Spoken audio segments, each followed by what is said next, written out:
എന്താ സംഭവം പറ കേക്കട്ടെ. പാലക്കാട്ട് തോൽവിക്ക് പിന്നാലെ ബി.ജെ.പിയിൽ അടിമുടി പൊട്ടിത്തെറി. കെ സുരേന്ദ്രന്റെ കസേരയ്ക്ക് വേണ്ടിയുള്ള മുറവിളി ശക്തമായിരിക്കെ അതൃപ്തി പരസ്യമാക്കി വി മുരളീധരനും രംഗത്ത് വരികയാണ്. ഞാനൊന്ന് കിടക്കട്ടെ. മണ്ഡലമാണ് പാലക്കാട് എന്ന് പറയുന്നത്. ഇവിടെ ഇത്രയും വലിയൊരു ഉപതെരഞ്ഞെടുപ്പായിട്ട് ഇത്ര വലിയൊരു മത്സരം നടന്നിട്ട് പോലും 10,000 വോട്ടിൽ താഴെ പോയിരിക്കുന്നു. എന്താണ് സംഘടന ദൗർബല്യമാണ്? എന്താ അങ്ങനെ വിലയിരുത്തുന്നു? എല്ലാം വിധിയുടെ വിളയാട്ടം. കഴിഞ്ഞ 3 മാസമായിട്ട് പാർട്ടി എന്നെ ഏൽപ്പിച്ച ചുമതല മഹാരാഷ്ട്രയിലെ തെരഞ്ഞെടുപ്പിന്റെ പ്രവർത്തനങ്ങളായിരുന്നു. തോൽവിയിൽ നിന്നുള്ള ചോദ്യങ്ങൾക്ക് ഉത്തരം മഹാരാഷ്ട്രയിലെ തിരഞ്ഞെടുപ്പിനെ കുറിച്ച്.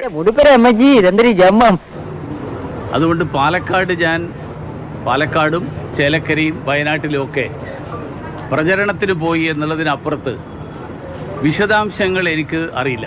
ഇവനെന്താ നമ്മുടെ അസോസിയേഷൻ മെമ്പറാണോ? എനിക്കൊത്ത എതിരാളി.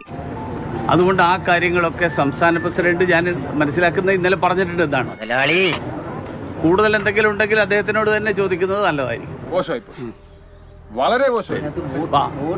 മഹാരാഷ്ട്രയെ കുറിച്ച് നിങ്ങൾക്ക് എന്തൊക്കെ അറിയാനുണ്ടോ? ഞാൻ പറഞ്ഞുതരാം.